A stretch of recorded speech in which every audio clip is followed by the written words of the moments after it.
I left quietly after discovering my wife's affair. A year later, she found me seeking forgiveness and a second chance after hearing of my wife's adultery. I moved to the hills. I'm not sure why I'm writing this, but perhaps it will be helpful to someone. Now that the incident is over and I've moved on after 2 years of marriage, I learned of my wife's affair in February 2018. I worked a contract job that occasionally required a lot of travel, but also permitted me to work from home when I returned as a director of a technical sales company. My wife held a very lucrative position, although things had become a little strained due to her working longer and longer hours. And me traveling for work, we still had what I would call a fairly excellent marriage background 5 years ago at a cookout hosted by a mutual acquaintance. I met my wife, who is now my ex. We immediately clicked after we started talking. To be honest, I felt that being with a woman who was so attractive and articulate was a huge advantage. My rough around the edges demeanor somehow appealed to her after a few weeks dating. We found ourselves smitten with one another when we would meet at each other's apartments. The clothes simply flew off after 18 months of dating. We eventually got married and moved into a large apartment while saving for a down payment on a home. Things began to change after the first 3 years of marriage. Even though I still had feelings for her, I noticed that she would argue over little matters. When I mentioned all the late hours and the increasingly regular work outings, she would grow irate. Since she had been moving up the corporate ladder, she would claim that it was a necessary component of paying the dues at least. That was her justification. She informed me that since I was also away for weeks at a time, I had no right to challenge her. In reality,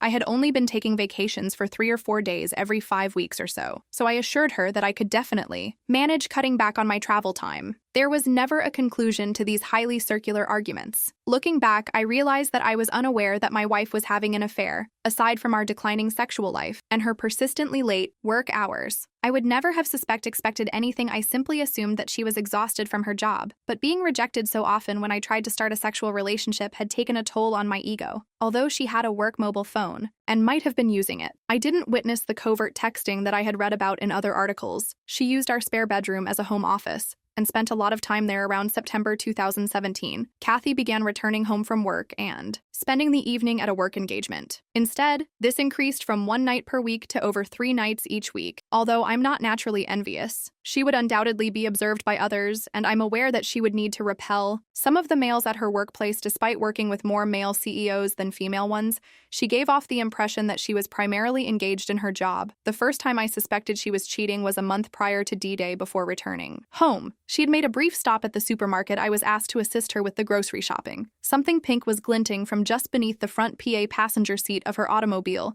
as I was retrieving a few items from the rear seat. It was a bra that belonged to my wife. She preferred ones from a certain clothing store, so I knew it was hers. Looking back, I can see the bra was a warning sign. She always removes her bra first from under her clothes when she's feeling very lustful. I'm not sure why, but when I watched this, I felt sick to my stomach right away. I couldn't understand why her bra was beneath the seat. I didn't say anything more. My heart must have been pounding so hard that I nearly passed out, because when I brought the bags back to the kitchen, Kathy asked me how I was feeling and said that I appeared to have seen a ghost. I simply ignored her remark. It took everything I had to conceal my emotions, but I did my best not to appear upset or deceived. I made the decision to try to find out whether or not she was seeing someone that night. And the following day, I began to consider all the hints I could have overlooked other than the bra. I had no evidence she works in an office building downtown and we live in a reasonably big city. I made the decision to temporarily put the affair idea out of my mind and consider giving her more of my attention. I prepared a delicious meal and arranged the dining table with elegant plates, silverware, and candles. One Friday after work, I purchased an arrangement of flowers and a lovely bottle of wine. I pointed out the dinner and everything I had made when she arrived as usual. Breezing in after work, she apologized and said she was sorry, but she had to go to a neighborhood hangout to meet up with her coworkers. She mentioned that she needed to take a shower first, but that she could have a small snack with me before she left. I guess I went utterly silent because my insides flipped on me. I won't explain the type of anger I was experiencing at the time, but I had had enough. I took my work cell phone and threw it in her back seat while she was taking a shower. I'd been considering this as a means of using my own phone to find her. I walked into the kitchen after that and threw the food and flowers in the garbage after taking a shower. She got ready and looked stunning as always. All right, let's eat, she said. Never mind, go out with your friends, I urged. She asked me if I was angry after giving me a weird look. I'm sad that you never want to do anything with me, I said. She got upset and sarcastically remarked on my short fuse while telling me to stop acting like a kid. Foolish me, I muttered as I stood there, allowing everything to settle.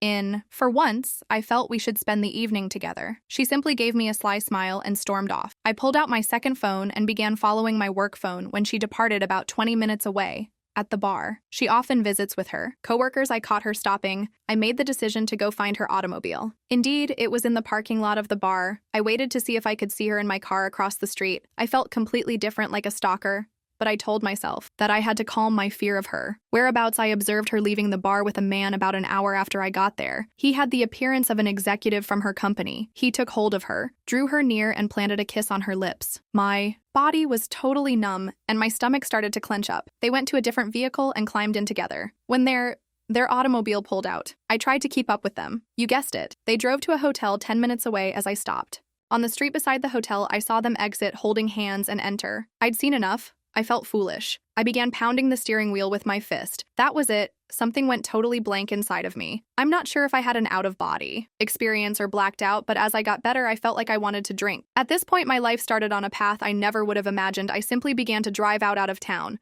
replaying all that I had just seen. I was crying out of anger. As much as I hate to admit it, I located a pleasant little tavern on the outskirts of town some 30 miles away and stopped in. I ordered a drink while seated at the bar. The bartender, a lady, said that I looked like someone had taken the wind out of my sails. So I guess I looked like death warmed over. I answered, half smiling. You could say that a man sat down beside me and struck up a discussion, even though I didn't feel like talking. There was something about this guy that put me at ease. We struck up a conversation, and eventually my wife's infidelity came up. I told her that all I wanted to do was get away from her and forget about her. You're not alone, buddy, he replied, giving me a back pat after giving me a quick glance. I experienced that a few years ago. I think there's a reason why these things occur. Your life can now take a positive or negative turn. I assure you, at this point, everything is totally up to you. His remarks for some reason jolted me out of my gloom. Even though I was aware of my pain, I've always been able to see things rationally, and he was absolutely correct. We identified ourselves. Rye was his name. I really liked his salt, off-earth vibe, even though he was more of a country guy. Are you going to move out? He inquired. I suppose. I never thought to look that far ahead. I had a fight-or-flight response going on, and I knew I didn't want to be around this woman any longer. I have an idea, and I feel very sympathetic to your situation, Rye added. When the time comes, I have a mobile trailer on my land in case you feel the need to go. It might require some work and isn't very good. Why don't you visit and see if you could imagine yourself briefly residing in anything like that? I'll give you a terrific bargain on it. At least you could even park it on a lovely piece of property I own. I would appreciate it if you could watch it for me. It could be beneficial to escape your predicament. Just a thought. I took a moment to comprehend his concept. Hell, honey, if I could have escaped my crazy ex-husband years ago, I would have jumped at the chance to go live in his trailer or anything, just to get my head on straight, added the bartender who had been listening in on the chat. Perhaps this was just what I needed, but I felt as though I had wandered into the twilight zone. Yes, I'll think about it, and maybe check it out. I said to Rye after a while. We split up and agreed to get together at his house in a few days. I began to feel as though I had some perspective and an opportunity to escape what I thought was a terrible heartache, combined with a nightmare. I knew one thing for sure. I would never ever want to spend time with my wife again. I find cheating to be so disgusting, and it has always been the one thing I thought I would never put up with. I sat on the couch when I arrived home. That evening, after Kathy asked me where I had been when she came out, "Where have you been?" I questioned, turning to face her. I went to grab drinks, she said. I directly inquired, "Are you having an affair?" She appeared surprised, but she soon collected herself and responded, "No, why would you ask me that?" I informed her that I had heard she might be seeing someone at work who told you that she said someone I know I said, but I kept the name secret after saying you're being ridiculous. She accused me of being intoxicated and insane and inquired about my whereabouts. We going to a bar to enjoy some drinks with our friends. I remarked despite her obvious desire to ask more questions. She returned to our bedroom and went to bed now. That I had proof that she had been deceiving me for months. I made the decision to sleep on the sofa. I couldn't sleep at all because I kept seeing her in bed with this guy. I felt sorry for myself, disgusted and hurt. But then I thought about Ray's trailer. The thought of it cheered me up, and it was almost like a revelation. Something must be wrong with me since the FI-ORF flight response automatically activated amid the pain I was experiencing, and I preferred the flight response. We didn't talk much the following morning and carried on with the weekend as if nothing had occurred. I scheduled a meeting with Rye a few days later. I noticed that Rye had a lovely ranch when I got there, and the trailer was actually quite nice, about 26 FT. Long and fully furnished, it brought back memories of a fun spring break trip I took with pals while I was in college. Rye accepted the money I offered him for the trailer. To be honest, I almost took it from him. I drove over to see his ranch property. After he gave me directions, there were hiking and biking paths close by, and the area was lovely with lots of trees and scrub vegetation. Ray had a little cabin on a hilltop overlooking the property with electricity and water accessible for the trailer, and it was close to the foothills of some mountains. Ray promised to set up the trailer for me and pull it to the location. I tried to get Kathy to come clean over the course of the following few weeks, but all I got was gaslighting. I even bluntly warned her that there would be no turning back if I discovered she was cheating. As a result, she became even more engrossed in her affair fog and began to lash out at me with denials. I nearly laughed at how awful the denial was. I scolded myself for not capturing pictures of the two of them, and I had no tangible evidence that she had cheated. I decided that I wanted to leave this marriage after going through this emotional anguish instead of communicating my feelings to Kathy. Simply began planning while she was at work. I started quietly removing my possessions from the apartment and transferring them to the trailer. At least I felt like I was doing something about it. I saw a difference in Kathy during this period, although she had been behaving more politely toward me. I believed it was too little too late. I felt I needed a break too. So she kept going on company outings after work. One night I got ready too. Just as she was leaving, after glancing at me, she inquired about my destination. All I said was meeting up with some friends. You wouldn't enjoy all the shop talk and you don't know them? I interrupted her as she began to ask more questions. She used to say precisely this to me whenever I asked if I might accompany her on office excursions. All right, have a good time, she added, with a somewhat offended expression. I definitely will, I replied. I began making new acquaintances while working on the trailer and hanging out with Rai at the bar. I felt better after spending time with Rai's wonderful family and friends. I also made the decision to cut back on my drinking because I didn't want to form any unhealthy habits. I knew better than to drown myself in sympathy, even though it would have been so simple at this point. Kathy informed me that the next week she would be traveling for work. She stated the executive team and a few department heads were going when I inquired who is going. I hope you have a great time with your boyfriend. I added, glancing at her. I immediately regretted saying that because it sparked a furious argument. Although, as Rai had informed me, it didn't really matter, I now regret not knowing more about her affair partner, AP.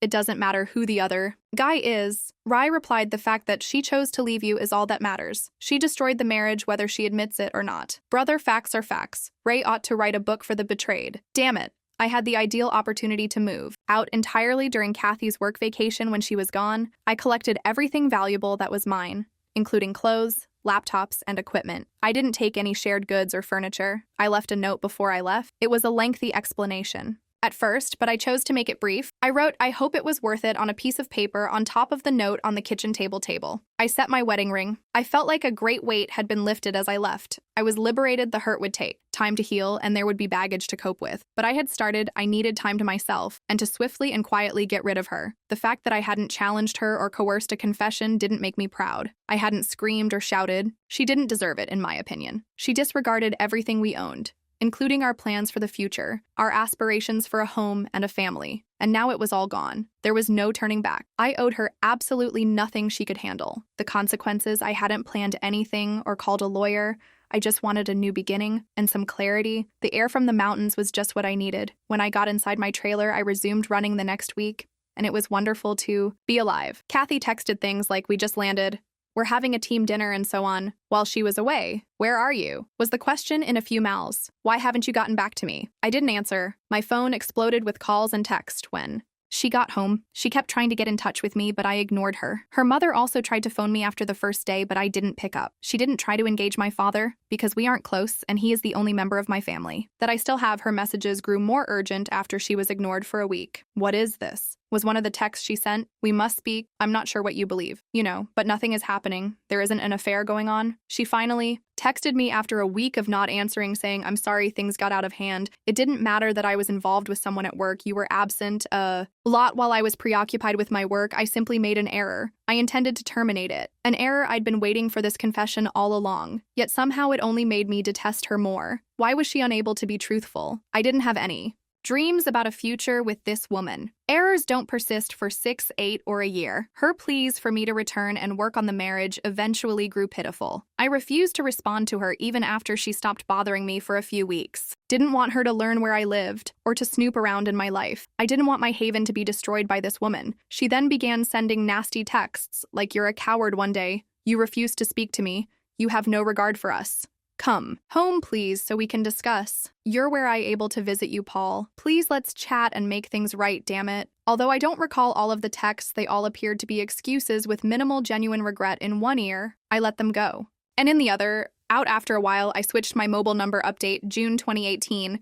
I received an email from Kathy informing me that she had hired a lawyer and was going to file for divorce. I just said, okay, that sounds good. This led to a barrage of emails requesting that I visit her, and other things she wrote that she would stop bothering me if I consented to an uncontested divorce after realizing this wouldn't work. After I consented, I was genuinely free a few months later after I moved. Out of our apartment, I never had to see her again. She seemed to care more about that than I did. Even though neither of us had any closure, I would occasionally think of her for a few months. And yes, the grief would suddenly come to me, like when I heard a song we used to enjoy after a while. Though I simply stopped thinking about her update too. Now that I'm officially divorced, things are going great in actuality. I got to know a wonderful girl just down the hill from my house I was running. On the trail we clicked when I helped to replace a flat tire. Despite being a few years younger than me, she is fantastic and quite adorable. She refers to me as her mountain man and adores my way of life. Although I'm not in a rush to commit, I also don't intend to give up on women entirely.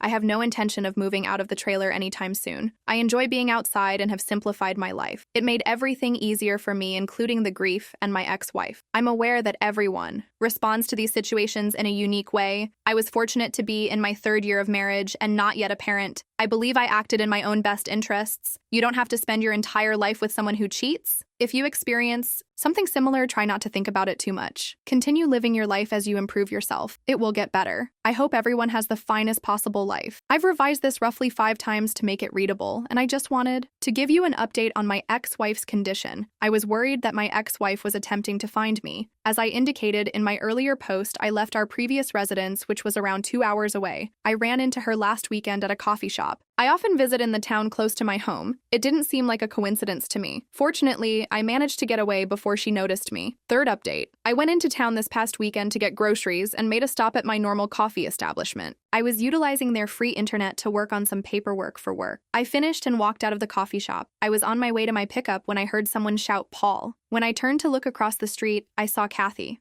I was being waved at by my ex-wife. Finally, Armageddon had arrived. She hurried across the street toward me, and I stood there in disbelief, as though anticipating an embrace. She walked over and extended her hand. I stopped her in her tracks by instinctively holding out my arms with my palms up. She appeared to be in severe pain. Then she added, "I've been searching for you, Paul. I've wanted to see you since I heard you moved here. Can we have a conversation, guys?" I felt like an animal confined in a cage. Yes, I did. All right, Leighton, find a table or something and we can talk for a minute. I finally gave in when she asked if we could come to my house. I firmly refused. At the end of the street, she trailed me down to a bench outside a small store. She began by remarking on how much I had changed and how much she liked my new appearance, beard, and level of fitness. She raved about how much my body had changed, wearing a tank top, small white shorts, and her hair and a ponytail. Just like I used to enjoy, she was really putting on the charm. I had my radar set high. She was clearly attempting to activate the sex appeal. I needed to control myself so I could see where this was headed. She began by saying she was sorry about the affair. She claimed that after I left, karma had severely impacted her. When her employer learned of the affair, the situation became so tense that she eventually resigned her affair partner, AP, who at the time was engaged, received criticism, and was transferred to a different department within the organization. She replied by telling his fiancé the truth after he blamed her for everything, which caused them to split up. This is when she bowed her head and began to weep. I didn't say anything. I just sat there and looked around. She stood up straight and looked at me for a while. "What do you want from me?" I asked. She assured me that she had no intention of having an affair. She stated that the company's politics and positioning drew her in, and that her AP used his charm and influence to corrupt her. She acknowledged that she felt she was taking advantage of him as much as he was taking advantage of her. After I accused her of cheating, she stated that she intended to come clean. She drank after work to eat. The guilt she felt at the moment because she loathed herself. She claimed that she felt so stupid, so alone, and as if her heart had burst with loss immediately after I departed. She ended her relationship with her AP right away. She believed she had to find me to see if there was any chance of reconciliation, because I refused to speak with her or get in touch with her. She desired a fresh start. She hoped we could start AEsh even though she knew we were divorced. I simply gazed at her. I then gave it to her. "You have no right to come out here and undo all the harm you have done. Do you think I'll overlook everything you did to destroy our union? As I previously stated, we were done. If you cheated, forgiveness does not exist. This Relationship will not be restarted. You murdered it as soon as you left me. You ruined everything we had. How foolish do you believe me to be? One evening, I watched you enter a hotel with him. Were you aware of that? I became aware that people were. Beginning to notice that my voice had been getting louder, she grabbed my arm and started crying after letting her SOB on my shoulder for a while. I pushed her away. I deserve all this, she replied, glancing up at me. I am certain that I do, if nothing. Else, would you allow me to take you out to dinner? I'd rather not go. I would like to speak further. I want to make sure that we are transparent about everything. You need to spend more time with me than you have in the past. Paul, please, I love you so much. Even though I know you might not want to hear it before you left me, I had no idea how much I loved you. You broke me as much as I broke you. I'm unable to forgive myself and don't want to do so till the day I pass away. She began to sob uncontrollably and hyperventilate. I lifted her up and gave her a hug. It seemed like my only option for soothing her. I knew then that I had shattered her heart as severely as she had shattered mine. Walking, we found a peaceful spot to carry on our conversation. I said, "How did you find me?" When she had calmed down, "Have you engaged a private investigator?" After giving it some thought, she responded, "No," with a small giggle. She clarified that she asked how things were going when she ran into Stacy a few weeks prior. Stacy didn't mention that she had noticed me. Kathy forced her to reveal all the information I had warned Stacy not to tell her, so she was reluctant. But Kathy persisted. Stacy finally gave in, but all she knew was that I lived somewhere close by and was in town on her days off. She began to come here to check on me. I kind of laughed when she said that, thinking, damn, Stacy can't keep her trap shut. She blushed. We ultimately decided to have dinner at a charming little spot with a patio. I made sure we didn't drink anything since I wasn't going to give her a reason to be kind to me or say she wasn't so inebriated that she couldn't drive back. In fact, we had a good conversation. I then escorted her to her vehicle. She insisted that she hadn't dated anyone else since I left and vowed fervently that I was the only person she wanted, so she pushed me hard to stay longer. No, it's still way too early for me to go down that road, I informed her. She pleaded with me to come back, but I didn't say yes after giving her my new email address. I didn't say anything more. My response to her request for my phone number was, "You'll just blow it up with texts and calls." She wept over it. But in the end, she agreed with my choice. She promised to send me an email with information on returning to town the following weekend before she left. I asked her directly, "Would you have forgiven me if I had been the one cheating before she got into her car?" Yes, in time, but only if we saw a marriage counselor and worked through the healing process with lots of talking, maybe even a binding agreement, she responded after pausing to reflect. All right, maybe I could do that in 5 or 10 years. I answered I would wait, if that's what it would take. She replied. She then took both of my hands in hers, looked me in the eye and said, "Go damn it, Paul. I will always love you and will do anything." To prove it, this statement truly caught me off guard. Her remarks continued to upset me even after she left. She had spoken those words so firmly, however, I was still unable to envision us reuniting. Even though I felt better about the incident, I was unable to perceive her as a friend. At this time, perhaps a friend, but even that was a mystery. I returned home, enjoyed a long run, had some beer, and thought about how far I had come. Could someone please assure me that she wouldn't destroy the tranquility I had created for myself? I had no idea I had the luxury of time to sort through it and get perspective, but it was all still too vivid in my mind. Last update. Most likely, this will be my final update. When I first uploaded my story to Reddit, the moderators kept taking it down. In summary, I ghosted my ex-wife for more than a year before she discovered me. She wanted to make amends and start over with us. You will be deeply disappointed if you thought I would be the typical beta blue pill fool, and forgive her. She expressed her love and regret for the affair in a lengthy email she sent me last week. She offered to come out and stay with me for the weekend once more. My answer: I silenced her. I informed her that I had no plans to make amends with her. I'm totally happy living alone, taking advantage of my secluded position and keeping things simple at 32. I'm not in a rush to make changes. I have my own self-determination plan and have enjoyed the company of a few women and friends. I made it clear in my email response that I had no intention of reconciling and declined to provide her with my phone number. I no longer know or trust you because you made your bed. I hope the best for you, and perhaps we might become friends in the future, but not right now. She was annoyed by my evasiveness and responded in a telling way. She acknowledged that she had taken a job offer from a different state. Her true goal had been for me to accompany her, believing that my remote work would make the move simple. She wished we could start over somewhere new. She wanted to visit me in person to attempt to persuade me because she was running out of time before moving. Luckily for me, her time was up because I had a week of business travel scheduled. I'm grateful I will no longer have her in my life. She will soon recognize that her time with me is over, but I anticipate receiving receiving a few more emails. She'll need to find someone else, and she might even cheat on them. To anyone reading this, make the most of your life, let go of the past, and give yourself the strength to go on. To all of you, good luck. Thank you for watching. If you haven't subscribed yet, please do so and hit the notification bell to stay updated with more shocking real-life stories happening around you.